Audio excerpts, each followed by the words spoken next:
Blake Lively is suing Justin Baldoni, and I'll be honest, I thought Blake Lively was the problem, but after going through the full 80-page lawsuit, I think Justin Baldoni's the problem. Blake Lively is suing Justin Baldoni, and it's not looking good. She has receipts and messages to prove that he's pushed a media campaign against her. She's also making claims that Justin is a terrible person to work with some really nasty accusations about him pushing boundaries and straight up harassing people. Blake Lively is either out for revenge or exposing one of the creepiest men in Hollywood, Justin Baldoni. So let's get into it. In a twist worthy of Hollywood, it seems like It Ends With Us has led Blake Lively saying to Justin Baldoni, "This ends with you." Now, I'm sure you guys have heard about this lawsuit that Blake Lively has filed against Justin Baldoni, and she's making some pretty damning claims. I'm talking about claims of sexual harassment, misconduct, a hostile work environment, moments where Justin is bringing up Blake's dead father, and a campaign that was created by Justin and a PR team to take down Blake. Now, you guys know me. I am not picking sides right away. We're going to go through this information. We're going to wait for Justin's response, but I have to give you guys my initial take. It's not looking good for Justin Baldoni. Blake Lively is suing Justin Baldoni, and I'll be honest, I thought Blake Lively was the problem, but after going through the full 80-page lawsuit, I think Justin Baldoni's the problem. Now, this lawsuit claims that things got so bad during the filming of It Ends With Us that they had a meeting to address what she claims was a hostile work environment. She also made claims that Justin has addiction to adult content, PORN. That was brought up in the meeting. Him showing inappropriate photos and videos to cast and crew was also brought up in this meeting. They agreed to no more mentions of the cast and crew's private parts, genitalia, no more inquiries about Blake's weight. And again, I don't know why he's bringing up Blake's dead father. Ooh. I can only imagine like a world where maybe he's trying to like push her emotionally as like a director, and he's trying to like trigger her, but again, that's super unprofessional. Now, within this lawsuit, there are moments mentioned from this film, so scenes that you guys may remember seeing in the movie and scenes that we didn't see within the movie because they were cut, but Blake was incredibly uncomfortable by some of Justin's actions. Allegations such as when they weren't in character, he was filming a silent scene with her, but like still like smelled from like her neck down to her chest and commented on how great she smelled. And then when she felt like it was inappropriate, he's like, whoa, I'm not even attracted to you. Also, apparently he had asked her if she ever personally consumed adult material, to which she was uncomfortable and said no, and then he announced that to the entire set, apparently. During the scene in which she gives birth, and that is clearly a very, exposed scene, he apparently brought on his best friend to play the OBGYN, who was like, right up close and personal, not an actual professional actor.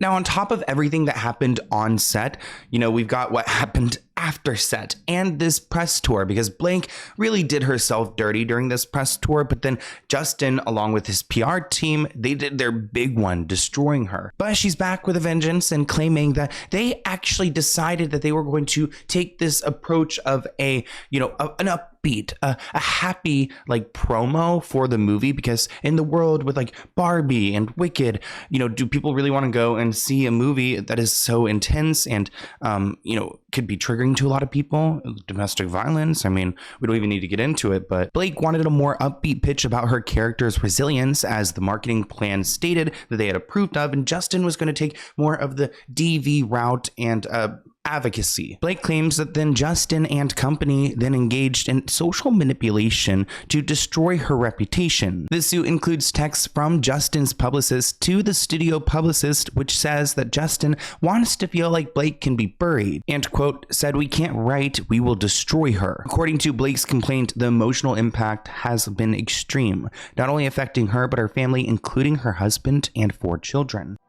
Imagine this, you've been in an accident or someone you love has been seriously hurt. Suddenly you're facing a mountain of medical bills, paperwork, and insurance companies that don't want to pay what you deserve. Now, what if I told you there was a simple solution to this nightmare? Getting compensation when you are entitled to can be tricky, with many personal injury firms giving you the runaround, drowning you in paperwork and settling for less than what you deserve. But it doesn't have to be that way. This is where Morgan & Morgan steps kicks in. As America's largest injury firm, they've modernized the entire process. With over 1,000 attorneys across all 50 states, they have the resources to take on big insurance companies and give you the money you deserve. And trust me, they don't settle for lowball offers. Just this year, they secured a $26 million settlement in Philadelphia, 40 times more than the highest insurance offer. And there are plenty more stories like that. You could just fill out a simple form in minutes. No appointments, no complicated paperwork. Everything is done from your phone. Plus, it's totally free unless you win. Morgan & Morgan makes the process easy and stress-free. You can head over to forthepeople.com/Sloan. You can also find that link in the description below to get started. Remember, the process is free unless you win. Thank you, Morgan & Morgan, for sponsoring this video, and enjoy.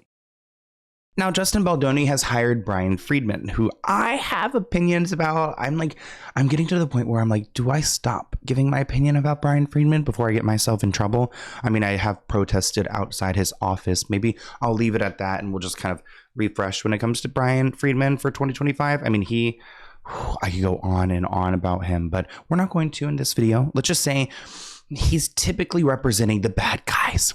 Yeah, Brian lashed out at the lawsuit, saying it was designed to fix her negative reputation and that the claims were false, outrageous, and intentionally salacious with intent to publicly hurt Justin. But Brian Friedman doesn't stop there. He goes on to say that Blake Lively was a nightmare on set, threatening to not show up to set, threatening to not promote the film, and ultimately leading to its demise during release. Now, it looks like Blake Lively's complaint has these text messages because she filed a subpoena to go and receive them to go and build this case. So again, I guess she got it through legal action.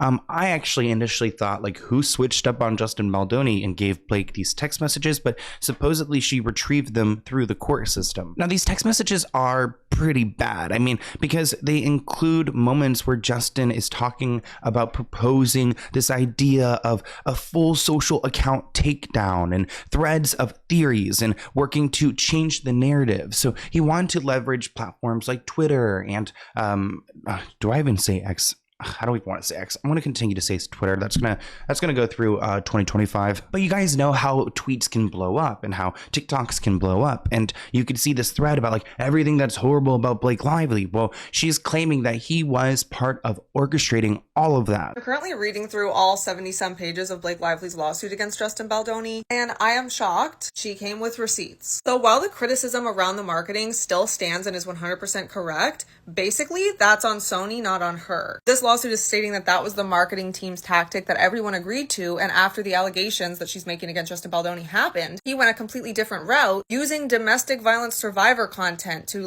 boast his public image and make her look bad and explain why he was unfollowed by everyone and why they weren't being seen with him. Now, I want to be fully transparent. I've never been contacted by It Ends With Us, Justin Baldoni, Blake Lively, any of these people to go and push a certain narrative. Maybe I have seen some of the coverage about Blake Lively. And, a lot of my videos on her in the past were specifically about moments where she was caught on camera acting the way that she acts. If you guys go and watch my Blake Lively coverage video, you'll see that, I'm not pulling theories from Twitter. Maybe I leveraged some people's reactions, but a lot of it was video clips of her just being nasty on camera.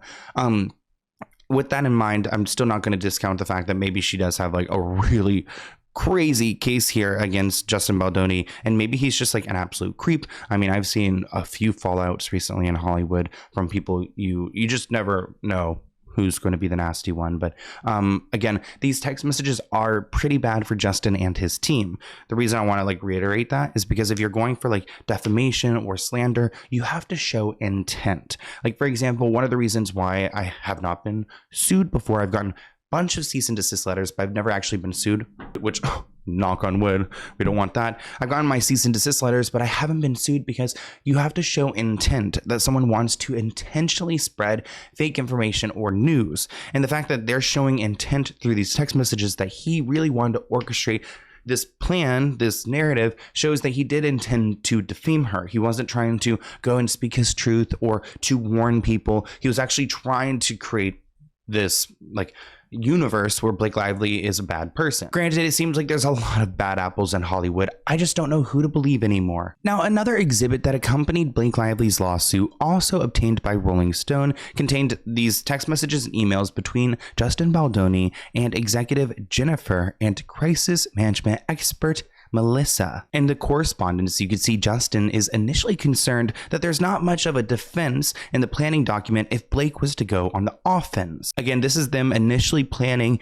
their PR crisis if things were to go down, which they did. So good. I mean, it was a good move that he had them in play. It just shows that there's so much manipulation out here. Jennifer and Melissa chatted about Justin's concerns, and they were quoted saying that they can't write it down to him. We can't write down that we will destroy her. Justin has to look at the information document for us to be armed with. That's all. Imagine if a document saying all the things that he wants ends up in the wrong hands. So they kind of saw this coming. Melissa added, and keep in mind, she is the crisis management side of this. She wrote, we can bury anyone, but I can't write that to Justin. So they're saying give us a task, we will do it, because her firm, they're really good at taking down people, which is so scary. Imagine having this professional firm out here who has these skills to purposely look into you and create any narrative that their client wants. Or I wonder if they go the next step. Do they go and do their research, try to find holes in someone's story, and then present these theories and just let the client choose? What narrative do you want us to go with? 2 days after their initial interaction, Jennifer confided to Melissa, "I'm having reckless thoughts about wanting to plant pieces this week about how horrible Blake is to work with, just to get ahead of it." Melissa said, "Same." And she said she had someone at the Daily Mail ready when we are. So it seems like these women in particular did not like Blake either, because they also had this MO to go and get ahead of it, or they just really liked their job and they wanted to make Justin happy. Justin then texted a thread about Hailey Bieber. I did not see Hailey Bieber getting into this. Her history of bullying many women, which had over 19 million views at the time, and said, "This is what we would need," suggesting a similar strategy be employed against Blake Lively. Which it was. Which, looking at the Hailey Bieber situation, it makes me look back and think, I wonder if that was a PR team that was ahead of that, and who would have funded it? Selena Gomez? I can't imagine that. Or maybe other enemies that Hailey Bieber has. Now here's the text message that was shared in the document, where you can see this person, Jennifer, writes back, "Yeah, I literally just spoke to Melissa about this on break about what we discussed last night for social media and digital. Focus on Reddit and TikTok and Instagram." Ooh. Which, when they go and they spread these stories, I can understand they go to the Daily Mail, or they have friends at Us Weekly or People Magazine, but do they have fake TikTok accounts where they go and they put these clips out? I question, are there accounts out here who have millions of followers who are paid by these PR teams, or even TikTokers? I mean, again, I stated in this video, I've never had anyone from any team reach out and try to pay me off or push a certain narrative. So I wonder if there are people on maybe these platforms that she's bringing up, maybe not Reddit, possibly Reddit, but TikTokers who we follow and we get news from, and maybe we've included videos on my own YouTube channel and they're being paid off. I don't know who it would be, but leave your comments below. Do you think that happens? Justin sent this text to one of his PR team members. "This is what we would need." And it's an article of Hailey Bieber. You can't really read it, but it says something along the lines of Hailey Bieber's history of bullying goes far beyond just Selena Gomez. And then mid-media debacle between the PR team, "Jen, this is going so well, I'm fucking dying." Before the internet goes on about how this is the new Amber Heard, please read the lawsuit. I'm not even finished of it yet, but I do feel like I was duped. Now, as we all know by now, they were pretty successful with their campaign, and they knew it too. Actually, it looks like Justin's team rejoiced, and messages revealed that it looks like Jennifer asked Melissa, "So are we in the clear now? Did we survive?" And then she responded, "We survived. All the press is so overwhelming. We've confused people, so much mixed messaging. It's actually really funny if you think about it." Why does that feel so icky to me? I hate the fact that these people are rejoicing and spreading fake news. It just makes me question everything. The next day, the PR team discussed shifting the narrative around the film to focus on reactions from DV survivors. Quote, "The majority of socials are so pro-Justin, and I don't even agree with half of them, LOL," Melissa wrote to Jennifer. "He doesn't realize how lucky he is right now, that we need to press on him just how effing lucky he is." So they really felt like they did some some hard work, some heavy lifting here, which then makes me question, did they think that he was like a terrible person on set, like a headache to deal with, that they're like, wait, I can't believe we got away with this because he is so bad that like I can't believe people believe that he's good. It's just really sad because this film is supposed to be about a woman like surviving a DV relationship, and these people have completely ruined the message of the film. Now, on August 16th, Melissa, who claimed to have this friend at the Daily Mail, shared an article headlined, "Is Blake Lively set to be canceled?"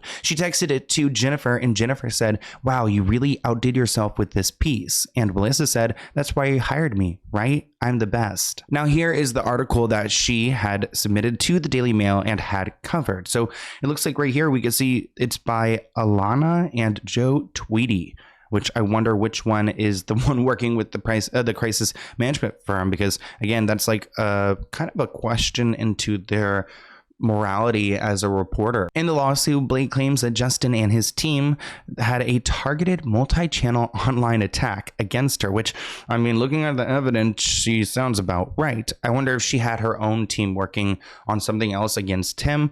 I don't know. But she also claims that her hair care company, Blake Brown, dropped nearly 80% in August because of this controversy. I mean, it's kind of weird that she like launched a hair care company like along with this movie, because she definitely wanted it like to go up and up together, like the movie to be popular and her hair company to also be popular, but the two themes don't really align with each other. Plus, I remember seeing the display at Target and it just looked like unappealing.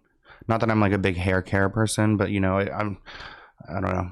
Just the branding too. It's like, what? Blake Lively, her hair is a little bit like, it looks like she uses a lot of sea salt, and I need the opposite. I need some moisture. Now you can see these people discussing in an email how happy they are about this situation. It looks like Jennifer is messaging Jamie, who is another person, a part of the It Ends With Us project. And I actually just looked into this TikTok. You guys can see I highlighted it, but this TikTok has been removed, but they're like just gushing over the fact that they are running quite the campaign against Blake. I mean, even more of a campaign than they are running for the movie itself. Melissa, the one who orchestrated this entire campaign, the head of the PR management firm, actually said it's sad because it just shows you how people really want to hate women. So she's even acknowledging that this was a little bit too easy to tear down Blake. Now, there's an interesting graph that was included. I don't know exactly how they measured this, but as you guys can see, the red bars right here signify how many negative posts were made about Blake. I'm assuming the green are good postings about her, and you can see like they break it down like almost week by week, where you can see that there are so many postings that are negative about Blake. As we discussed earlier, there was this marketing plan that they had agreed to make the film a little bit more like upbeat, and that's what Blake tried to do. And she claims that Justin did his own spin to go and like lead with advocacy. Well, she claims that wearing like floral prints was also part of the marketing plan, that she wasn't trying to be disrespectful. They all agreed upon this, and she feels like Justin set her up to make her look bad. I mean, at the same time, I think she should have taken initiative as she realized it was inappropriate to like push floral prints for a movie like this. But at the same time, she agreed to something with her team, and she was just trying to follow out her plan. So the marketing plan, I guess, expresses that Blake Lively, as well as other cast and crew, engage in promotional activities, which also includes wearing this floral print. They all agreed to avoid talking about this film that makes it feel sad or heavy. It's a story of hope, is what they were trying to push, which again, Justin's coverage was pretty sad and heavy.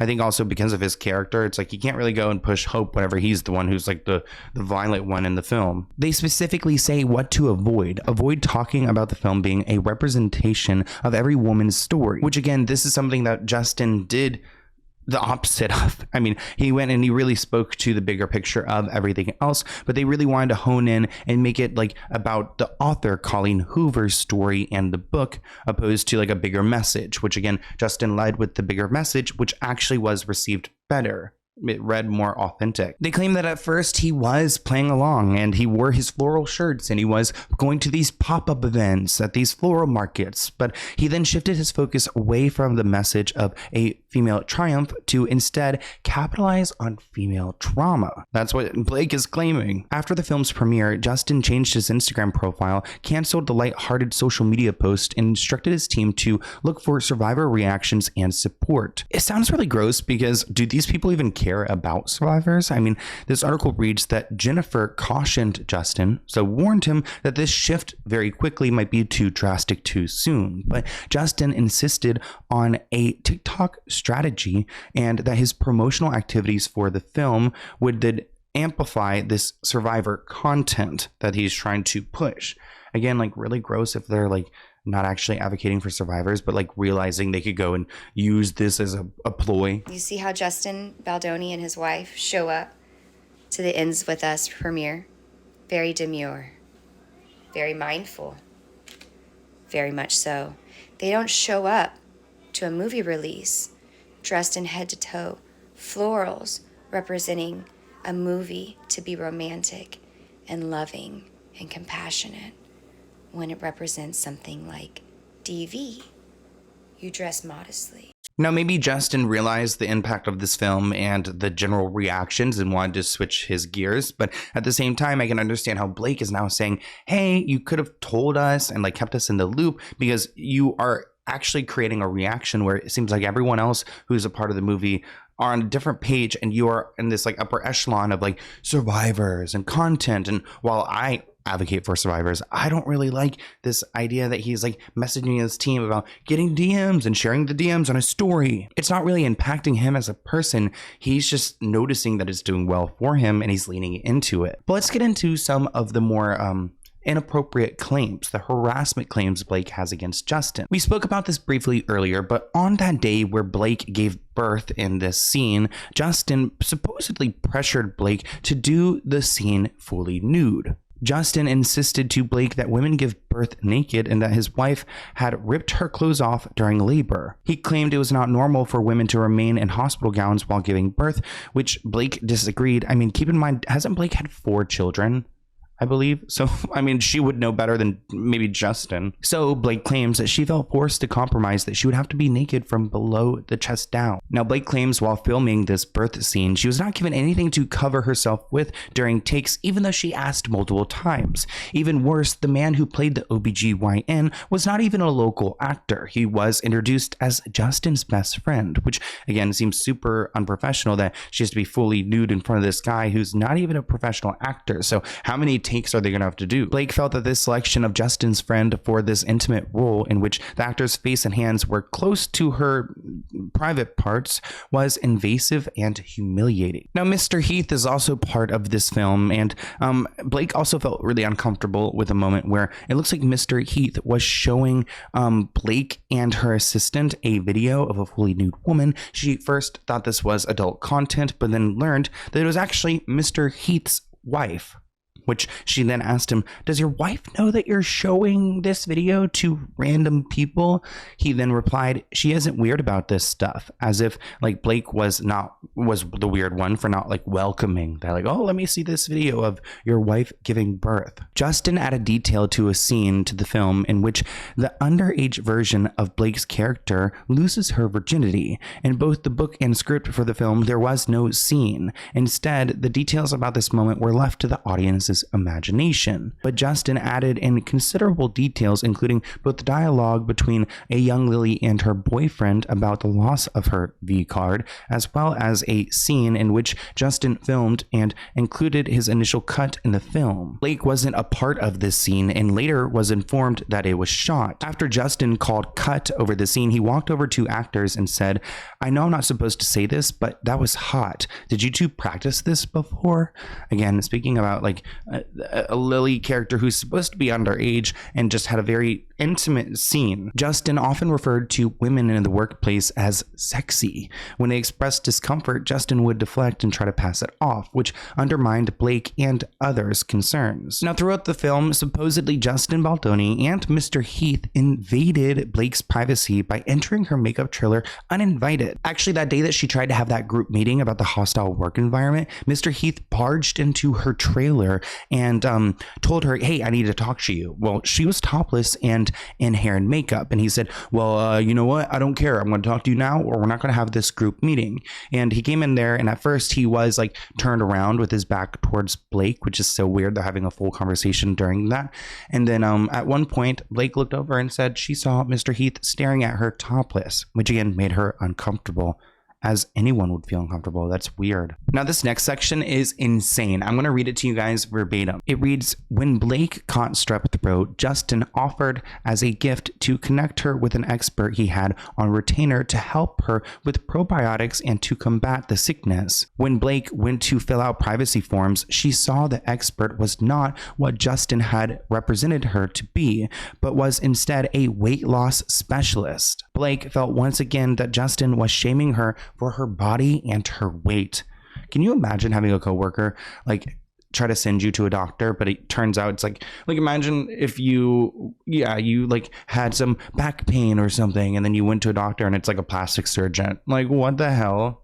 Also, I don't know why he's so focused on her weight. Like, Blake Lively has never been like an overweight person. It just reminds me of like the toxic 2000s. In a statement given to the Times, Blake says, I hope that my legal action helps pull back the curtain on these sinister retaliatory tactics to harm people who speak up about misconduct and helps protect others who may be targeted. Now, when Justin responds to this case, we are going to be on top of it, but I want to hear what you guys think in the comments below. There's a lot of information here, so give me some thoughtful comments. I really want to see what you guys think, but I hope you enjoyed, and I'll see you in a new video soon. Bye, guys.